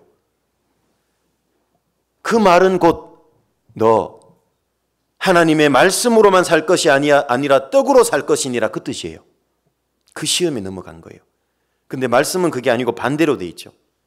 사람이 떡으로만 살 게 아니라 하나님의 모든 말씀으로 살 거라 그랬잖아요. 그걸 기가 막히게 뒤집어 놓은 겁니다. 그 시험에 빠져버린 겁니다. 하나님이 주시는 신령한 영적인 양식은 버려버리고 육신의 양식만 취하라고 미혹했는데 그 미혹에 넘어간 거예요. 그 결과로 결국은 5절 이하에 보면 이 아나니아가 죽습니다. 그런데요, 사실 우리 시대로 생각해 보세요. 자기 재산 절반 팔아가지고 헌금하는 사람이 몇 명이나 있겠습니까? 쉽지 않은 얘기거든요.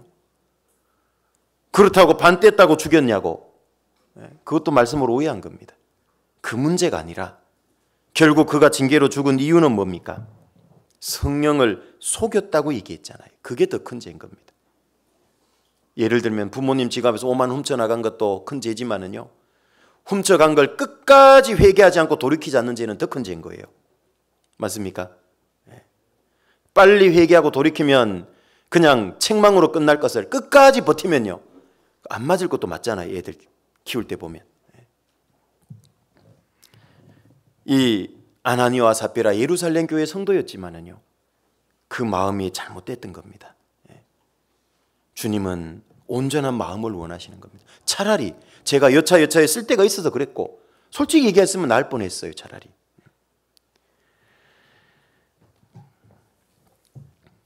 마귀는 많은 사람들로 눈에 보이는 영적인 전쟁에 승리케 합니다. 그리고 그 영적인 전쟁에서 눈에 보이는 영적인 전쟁의 승리에 눈이 멀게 만들어요. 보이는 영적 전쟁의 승리에 눈이 멀게 만들어가지고 뭐 하려고 그러냐? 보이지 않는 더 중요하고 근본적인 영적 전쟁의 패배를 깨닫지 못하게 만들어버려요. 이게 마귀가 쓰는 가장 고단수 중에 하나입니다. 저단수는 그냥 막 못 믿게 하고 방해하는 거고요. 그건 저단수입니다. 저차원적인 마귀의 시험이고요. 마귀의 고차원적인 시험이 뭔지 아십니까? 작은 거 하나 주고 더 큰 거 뺏어가요. 작은 건 지엽적인 거고 더 큰 거는 근본적인 거예요. 항상 마귀는 많은 그리스도인들에게 그렇게 승리를 거둬온 겁니다. 여러분, 마귀가요, 호락호락한 존재가 아닙니다. 백전노장입니다. 아시죠? 인류 최초의 사람 아담 때부터 사람을 시험해 본 존재예요. 여러분, 마귀를 만만하게 쉽게 생각하니까 맨날 지는 거예요. 그게 마귀가 지극히 원하는 바예요. 나 별거 아니야. 나 쉽게 맘먹어도 돼. 쉽게 생각해. 그게 마귀가 쓰는 가장 고단수적인 거예요. 여러분들 지금 마음속에 사단 마귀를 어떻게 인식하고 있습니까? 사단 마귀에 대한 경계심이라는 게 있으십니까? 있어야 돼요. 욥을 유의하여 보았느냐 그랬잖아요. 욥을 째려보고 있었던 겁니다. 내가 구원받고 대충 살면요, 마귀도 신경 안 써요. 여러분, 그리스도인 중에 제일 비참한 그리스도인이요, 마귀에게도 왕따 당한 사람. 그런 그리스도인이 있어요. 마귀의 관심 받게 난 사람, 제일 비참한 그리스도인이에요. 마귀가 자기 졸개 쟤는 냅둬도 돼. 우리한테 아무 영향력이 없어. 제일 비참한 그리스도인이에요. 근데 내가 마음 먹고 똑바로 살려고 딱 하는 순간부터요, 마귀는 눈을 부릅뜨고 지켜봅니다. 바쁘게 일합니다. 방해하려고. 여러분 생각해 보세요. 내가 자는데요, 누가 나를 째려보고 있으면 잠 와요, 안 와요? 예? 대답 안 한 분은 오늘 주무실 때 가서 가족들한테 나 좀 째려보고 있어, 잘 거니까. 가족도 쉽지 않은데요, 적군이 만약에 노려보고 있다, 잠 오겠냐고. 그게 우리가 영적으로 신앙의 잠에 빠져 있는 이유는요, 사탄 마귀가 지금 눈을 부릅뜨고 나를 노려보고 있다는 걸 잊어서 신앙의 잠에 빠지는 거예요. 저쪽에서요, 적군이 움직이는 소리가 바스락바스락 들리고 캄캄한 밤에요, 월남전 밀림 정글에요, 사방에서 바스락 끓여봐요. 자요, 못 자요? 여러분, 사탄 마귀가 한 방향으로만 공격해 올까요? 수많은 방향으로 공격해 와요. 내 속에 있는 육신을 가지고, 육신도 종류가 얼마나 많아요. 그죠? 안목의 정욕, 이생의 육신의 정욕, 이 세상의 걸 바라보게 하고, 세상에 속한 것들은 또 얼마나 많아요. 한두 가지가 아니에요, 공격해 오는 게. 근데 나는 마귀에 대한 경계심이 하나도 없어. 심지어는 어떤 분은 마귀 밥통에 들어가 있는데도 못 깨달아. 작은 승리감에 도취돼서 그래요. 마귀가 쓰는 고단수입니다. 마귀는 우리의 마음을 무너뜨리는 영적 전쟁, 그 영적 전쟁이, 여러분, 전쟁하고 전투의 차이가 뭔지 아시죠? 전쟁은 뭐예요? 큰 전쟁 전체를 가리키는 거예요. 한국 전쟁, 6.25 전쟁이라 그래요. 그 전쟁 안에는 전투들이 많아요. 아시죠? 뭐 백마고지 전투, 그죠? 낙동강 전투, 그 안에 전투들이 있어요. 그거는 지역적인 전투들이고요. 그 전체를 전쟁이라고 그래요. 마귀는 우리의 마음을 무너뜨리는 게 가장 큰 전쟁이에요. 마귀가 볼 때는 그 영적 전쟁이에요. 마음 무너뜨리면 다 무너뜨리는 거니까. 우리의 마음을 무너뜨리는 더 큰 영적 전쟁의 패배를 그걸 안겨주려고요. 사탄 마귀는 신앙생활의 부분적인 승리를 경험하게 합니다. 그 부분적인 승리에 도취되게 만들어요. 그래서 자기는 신앙의 승리를 하고 있다고 착각하게 만들어요. 잘 생각해 보세요. 마음은 엉뚱나서 뺏겨 있는데 교회당만 문제없이 왔다 갔다 하면 나는 주일은 잘 지켜. 주일 지키는 부분적인 승리, 그것 때문에 나는 신앙이 잘하고 있다고 착각에 빠뜨려요. 그죠? 그게 마귀가 쓰는 고단수입니다. 그 마귀의 꾀임에 빠졌던 사람들이 있어요. 성경에 보면 사무엘상 15장으로 가보겠습니다.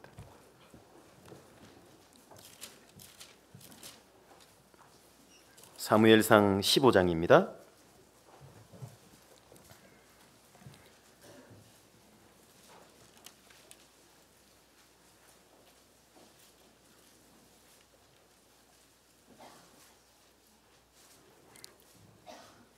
사무엘상 15장 1절부터 3절입니다.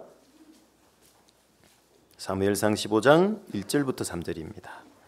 사무엘이 사울에게 이르되 여호와께서 나를 보내어 왕에게 기름을 부어 그 백성 이스라엘 위에 왕을 삼으셨은즉 이제 왕은 여호와의 말씀을 들으소서. 만군의 여호와께서 이같이 말씀하시기를 아말렉이 이스라엘에게 행한 일 곧 애굽에서 나올 때에 길에서 대적한 일을 내가 추억하노니 지금 가서 아말렉을 쳐서 그들의 모든 소유를 남기지 말고 진멸하되 남녀와 소아와 젖먹는 아기와 우양과 약대와 나귀를 죽이라 하셨나이다. 하나님이 사무엘을 통해서 이스라엘의 초대왕이었던 사울왕, 그 사울왕에게 하나님이 명령을 내리신 겁니다. 아말렉 알지? 네. 아말렉이 너희가 애굽에서 나와서 광야 생활할 때 했던 일을 잘 생각해 보라고. 어떻게 했다고 그랬죠? 끝까지 이스라엘 쫓아다니면서요, 뒤에 처진 자들을 잡아갔다고 돼 있잖아요. 그리고 이 아말렉은 끝까지 대적하라고 그랬잖아요. 타협의 대상이 아닙니다. 아말렉은 뭐에 대한 비유입니까? 육신에 대한 비유라 그랬잖아요. 성경. 보이는 아말렉은 사라졌지만은요, 아말렉은 우리 육신에 이미 들어와 있는 겁니다. 하나님 앞에 갈 때까지 끝까지 대적하는 거예요. 40년 광야 생활이 우리의 신앙생활에 대한 모형과 그림자입니다. 애굽은 세상이고 애굽에서 10번째 재앙 어린 양의 피가 발린 문설주를 통과하는 게 그게 구원이잖아요. 그리고 홍해를 통과한 게 침례잖아요. 40년 광야 생활, 그게 교회 생활입니다. 우리가 신앙생활이 이 땅에. 그리고 가나안 땅 들어가는 건 천국에 대한 모형과 그림자잖아요. 그 40년 광야 생활할 때 쫓아다니는 게 아말렉이거든요. 우리가 이 땅에 구원받고 천국 갈 때까지 계속 괴롭히고 쫓아다니는 게 육신이잖아요. 그래서 아말렉은 끝까지 대적하라고 돼 있는 거예요. 타협을 안 돼 있는 거예요. 그래서 아말렉은 진멸의 대상인 겁니다. 우리의 육신은 타협의 대상이 아니라는 거죠. 진멸의 대상인 겁니다. 원수다 그 말이에요. 그렇게 하라고 그랬으면 사울 왕은 가서 해야 되는 거예요. 왜? 자기를 왕으로 삼아줬잖아요. 은혜로. 하나님이 너를 왕으로 삼아줬으니까 넌 하나님 말씀을 순종해야 된다는 얘기를 해주잖아요. 그래서 사울이 아말렉과의 전쟁하러 갔습니다. 7절로 가보겠습니다. 7절, 8절, 9절입니다. 사울이 하윌라에서부터 애굽 앞 술에 이르기까지 아말렉 사람을 치고 아말렉 사람의 왕 아각을 사로잡고 칼날로 그 모든 백성을 진멸하였을 때에 사울과 백성이 아각과 그 양과 소의 가장 좋은 것 또는 기름진 것과 어린 양과 모든 좋은 것을 남기고 진멸키를 즐겨 아니하고 가치 없는 없고 낮은 것은 진멸하니라. 자, 하나님의 명령은 모조리 진멸이에요. 진멸은 완전히 없애라는 얘기예요. 그런데 8절에 보면 그 모든 백성을 진멸하였으되, 다 진멸한 것 같지만 9절에 보니까 아니래요. 가치 없고 낮은 것들은 진멸했는데요, 짐승 중에 양과 소의 가장 좋은 것 또는 기름진 것과 어린 양과 모든 좋은 것은 딱 남긴 거예요. 순종이에요? 불순종이에요? 네. 우리는 부분적인 순종이라는 표현을 쓸 수 있죠, 여기서. 그런데 하나님은 불순종이라고 그래요. 하나님의 순종의 개념은 온전한 순종이에요. 부분적인 순종은 불순종이라고 말씀하세요. 네. 그래서 이 사울은요, 전쟁에서 어떻게 했습니까? 승리한 겁니까? 실패한 겁니까? 승리했죠, 겉으로는. 맞습니까? 겉으로는 승리한 거 보였어요. 그런데 남긴 건 불순종이죠. 아말렉과의 사실은 자기가 볼 때는 실제 싸운 게 전쟁이라고 생각했을 거예요. 승리했다고 생각할 거예요. 그러나 신앙적으로 보면 외적인 싸움은 하나의 전투에 지나지 않아요. 사울 왕은 이후에도 이 전후에 많은 다른 민족과도 싸웠잖아요. 하나의 전투에 지나지 않는 거예요. 영적으로 보면 외적인 싸움이라고 하는 것. 그 외적인 자기는 전쟁이라고 생각했을지 모르지만 그 적은 부분이거든 이게요. 여기에 승리감에 도취된 거예요. 이 적은 부분적인 승리에 도취되다 보니까요, 마음속에서 더 큰 진짜 영적 전쟁은 패배한 거예요. 불순종했다 그 말이에요. 이런 일이 신앙에서 많이 일어납니다. 12절로 가보겠습니다.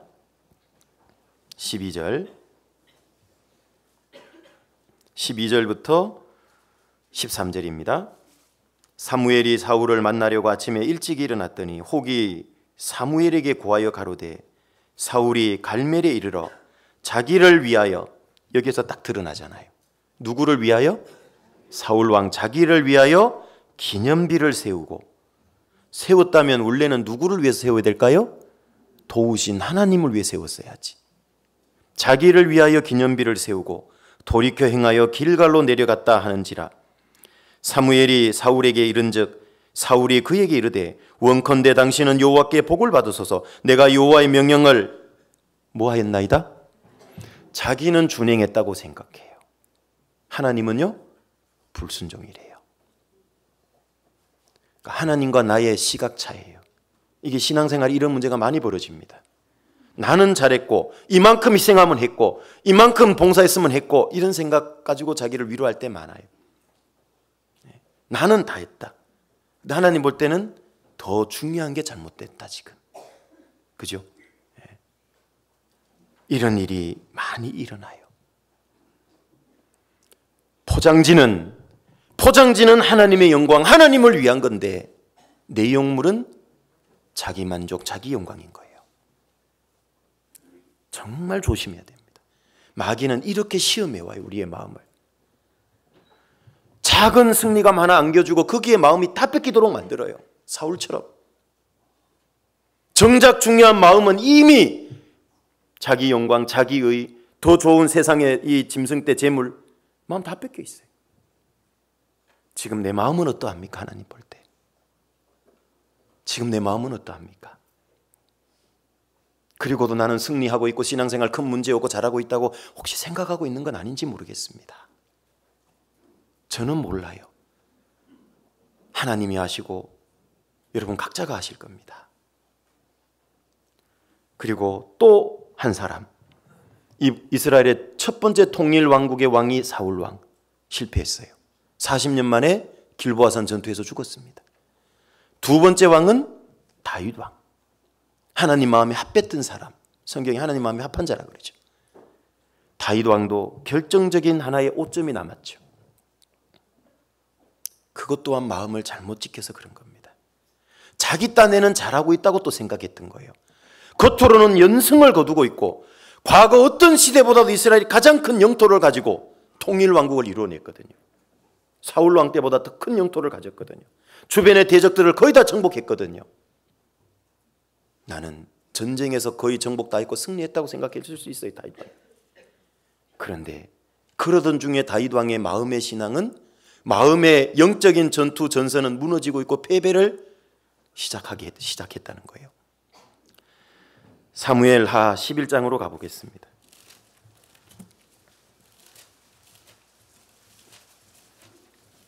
사무엘하 11장 1절 2절입니다.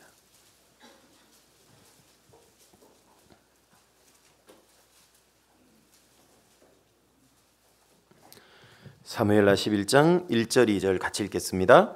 해가 돌아와서 왕들의 출전할 때가 되매 다윗이 요압과 그 신복과 온 이스라엘 군대를 보내니 저희가 암몬 자손을 멸하고 랍바를 에워쌌고 다윗은 예루살렘에 그대로 있으니라. 저녁 때에 다윗이 그 침상에서 일어나 왕궁 지붕 위에서 거닐다가 그곳에서 보니 한 여인이 목욕을 하는데 심히 아름다워 보이는지라. 어떤 상황인지 아시죠? 이제 주변에 웬만한 대적은 다 정복이 된 거예요. 그러면서 처음에 한참 싸울 때는 어때요? 다윗이 정말 긴장의 끈을 늦추지 않고 하나님의 뜻을 구하고 전쟁하러 올라가리까 올라가라 그럼 올라가고 멈추라고 하면 멈추고 정말 겸손했거든요. 그리고 항상 전쟁에 앞장서서 같이 나갔거든요, 다윗이. 그런데 이제 다윗은 그러지 않는 왕이 돼 있어요. 이제 나가지도 않아요, 전쟁에. 왜? 마음의 긴장감이 무너졌어요. 내가 안 가도 되겠지. 부하들만 쫙 보낸 겁니다. 그리고 자기는 뭐 했습니까? 저녁 때에 침상에서 일어나. 그럼 하루 종일 뭐 한 거예요, 도대체? 죄송합니다. 전문 용어로 자빠져 잔 겁니다. 지금 자빠져 자야 되는 거예요. 나가지 않았으면 자기 왕국을 위해서 목숨을 걸고 싸우는 부하들을 위해서 하나님께 승리하게 해달라고 기도라도 해야 되는 거예요. 기도해야지요. 안 나갔으면. 어떤 분은 그래요. 기도하지 않았을까요? 침상에. 기도한 사람이 뒤에 가서 엉뚱한 짓 하냐고 바로. 그러지 않았을 거예요. 게을러가지고 그냥 잔 거예요. 늦지막. 자기 부하들은 목숨 걸고 싸우고 있는데. 그러면서 지붕 위에 거닐렀어요. 이미 뭡니까? 마음에 무장해제 당한 거예요, 마귀한테. 늦게까지 자고 일어나가지고요. 왕궁 지붕 위에 거닐다가요. 보니까 남의 여자 목욕하는 거는 쳐다보고. 봤으면 고개를 돌리든지. 3절부터 보면 죄가 점점 진행되고 있다는 거 아시죠? 점점 마음이 무너져 내린 겁니다, 다윗이. 3절에 보시면 다윗이 보내어 그 여인을 알아보게 하였다. 왜 알아봐요? 왜 알아봐? 뭐 하려고? 그럼 알아봤더니 고아대 그는 엘리압의 딸이요 햇사람 우리아의 아내 밧세바가 아니니까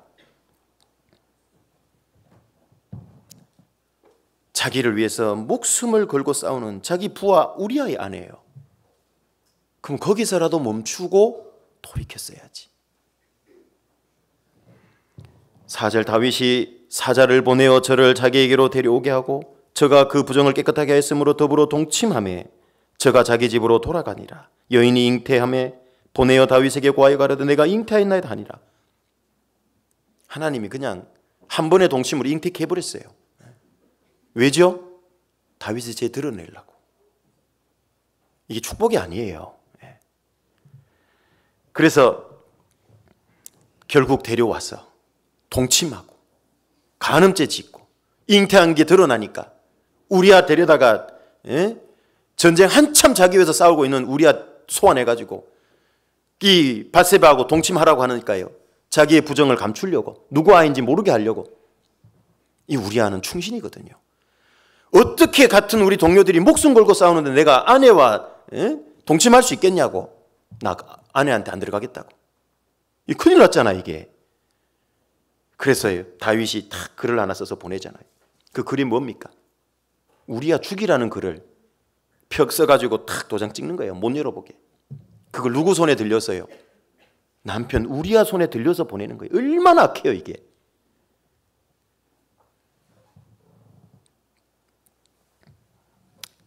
이 요압에게 보내가지고 군대 장관 요압에게 보내가지고 이걸 전달해 주라고. 요압이 딱 열어서 보니까요.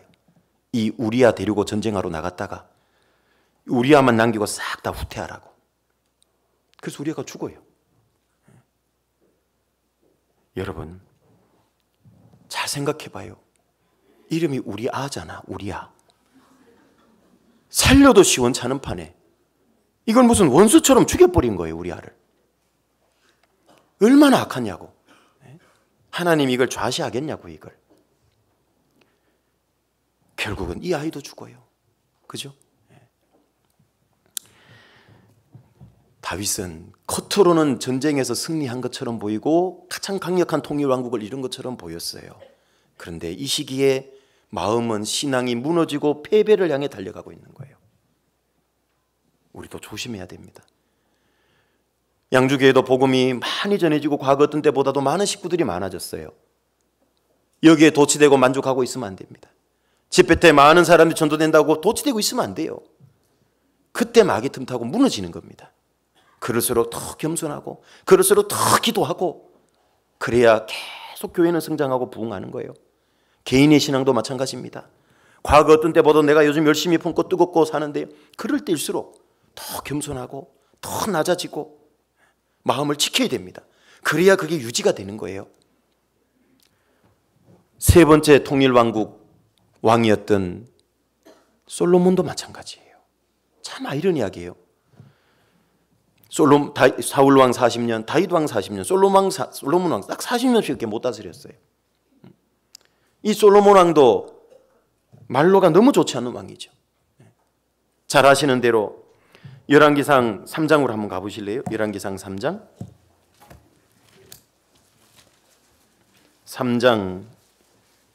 1절에 보시면 열왕기상 3장 1절입니다.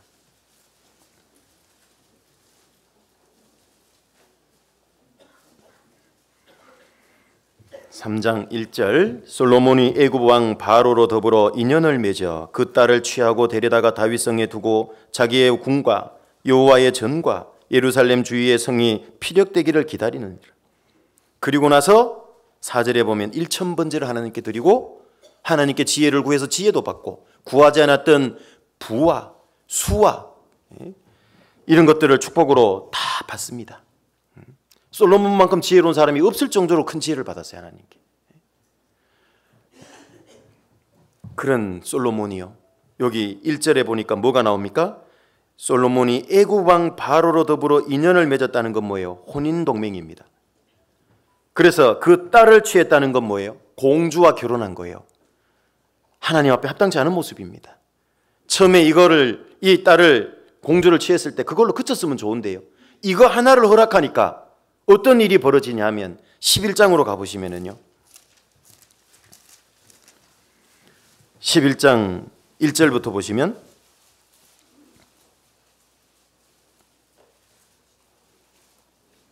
1절 2절입니다. 솔로몬 왕이 바로의 딸 외에, 바로의 딸이 아까 3장 1절에 있는 바로의 공주입니다. 외에 이방의 많은 여인을 사랑하였으니 곧 모압과 암몬과 에돔과 시돈과 헷 여인이라. 여호와께서 일찍이 이 여러 국민에 대하여 이스라엘 자손에게 말씀하시기를 너희는 저희와 서로 통하지 말며 저희도 너희와 서로 통하게 말라. 저희가 정령껏 너희의 마음을 돌이켜 저희의 신들을 좁게 하리라 하셨으나 저희를 저희를 뭐 했어요? 연애 결혼을 했어. 연애했대. 연애. 바로의 공주 하나 맞아들이고 그거 물꼬를 트니까 처와 첩이 3절에 보면 1000명이요. 1000명. 이방 여인을 데려와가지고 결국은 뒤에 읽어보면 그 이방 여인들이 가지고 온 우상 숭배에 빠지게 된 거예요. 여러분, 보이는 우상보다 더 무서운 게 뭔지 아세요? 마음의 우상이에요. 그래서 골로새서에는 탐심은 우상 숭배라. 보이는 우상은 만들어 놓은 거예요. 마음속으로 생각하는 걸 만들어 놓은 거라고. 보이는 건 부서지고 낡아지죠. 마음속의 우상은요, 이게 없애기가 보통 어려운 게 아니에요. 이 이방 여인들이 올 때 우상 털레털레 들고 왔겠어요? 그거는 쉽지 않았을 거예요. 자기들이 섬기던 우상을 마음에 담고 간 거예요. 그리고 와서 그걸 섬기게 허락해달라고 했고 솔로몬이 허락해 준 겁니다. 더 무서운 게 마음의 우상. 솔로몬이 이 여인 하나를 허락했기 때문에 결국 다 무너진 거예요. 겉으로는 가장 지혜롭고 가장 큰 축복을 받았어요. 지혜에 있어서는. 그렇죠? 가장 똑똑했어요. 잠언도 짓고 전도서도 기록하고 얼마나 지혜로운 왕입니까? 그의 신앙은 정말 하나님 옆에 온전해 보였겠죠. 엄청난 지혜를 가졌고 많은 나라에서 그 지혜를 배우러 왔다고 돼 있죠. 가장 높아진 거예요, 지혜. 그러면서 뭐가 이미 시작됐죠? 마음의 교만이 싹트기 시작한 거예요. 하나님 말씀에 불순종해요. 이방 여인 데려다가 결혼동맹. 이제는 하나님의 능력보다도 결혼동맹으로 주변의 강한 나라들의 권세의 힘을 그걸 빌어가지고 자기의 왕권을 유지하려고 그러고 인간적인 생각인 겁니다. 마음에 무너지는 거예요. 여러분 기억하십시오. 마귀는 적은 승리감을 주어서 도취되게 만들고 더 큰 근본적인 신앙을 무너뜨리고 패배케 한다는 것 잊으시면 안 됩니다. 우리의 마음을 노략질하는 대적 세 번째 걸 오늘 배웠습니다. 마귀입니다. 내 마음은 혹시 부분적으로라도 마귀에게 지금 뺏겨 있는 건 아닌지 잘 보셔야 됩니다. 같이 기도하겠습니다. 은혜로우신 아버지 하나님, 감사를 드립니다. 오늘 우리가 왜 예수 그리스도의 마음을 품어야 되는지 크게 두 번째 이유를 세 가지로 나누어서 그 중에 세 번째, 사탄 마귀가 우리의 마음을 노략질한다는 것을 통해 예수님 마음을 꼭 품을 수 있는 그 동기와 마음 주신 것 감사를 드립니다. 우리 양주교회 모든 식구들이 주님 앞에 서시기 전에 주님 가장 기뻐 받으시기를 원하시는 예수님의 마음을 닮은 마음을 우리가 소유하고 품을 수 있도록 도와주옵소서. 특별히 4월 첫 주에 계획되어 있는 대전도 집회가 얼마 남지 않았습니다. 이 집회를 위해서 저희들 정말 전도의 열정을 품은 마음으로 전도 집회를 준비할 수 있도록 인도해 주옵소서. 우리를 사랑하시는 우리 구주 예수님 이름으로 기도드립니다. 아멘. 같이 찬양하시겠습니다. 찬송가 505장입니다. 찬송가 505장입니다.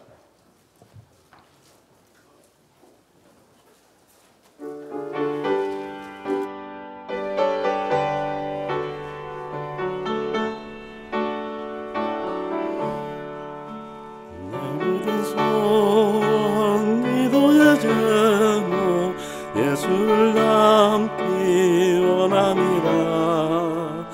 예수의 영광 나 있기 위해 세상에 복귀 잡는 예수를 닮기 내가 원하는 날 구속하신 예수님은 내 마음속에 지금 고도사 주님의 영광 인치소서. 무한한 사랑 풍성한 능력 슬픈 자 위로하시는 주 길 잃은 죄인 부르는 예수 그 영상 담게 하옵소서. 예수를 닮기 내가 원하는 날 구속하신 예수님은 내 마음속에 지금 고도사 주님의 영상 인치소서. 겸손하시고 거룩한 예수 원수의 멸시 참으시사 우리를 위해 고난을 받은 구주를 닮게 하옵소서.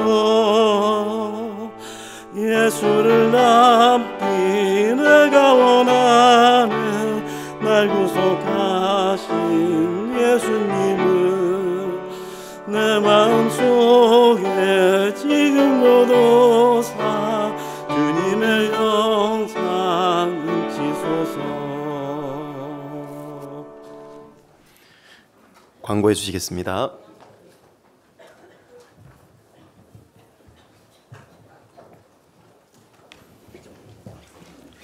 예, 광고 드리겠습니다. 대전도 집회가 4월 1일부터 한 주간 계획되어 있습니다. 전도하실 분들 미리미리 돌아보시기 바랍니다. 중계 수양회 안내드리겠습니다. 4월 12일부터 3박 4일 일정으로 갈릴리 수양관에서 있습니다. 오늘부터 31일까지 사전 접수를 합니다. 미리미리 접수를 해서요. 그 대강당 자리 배정하고 숙소 배정에 유리하게 될 수 있도록 31일까지 접수해 주시기 바랍니다.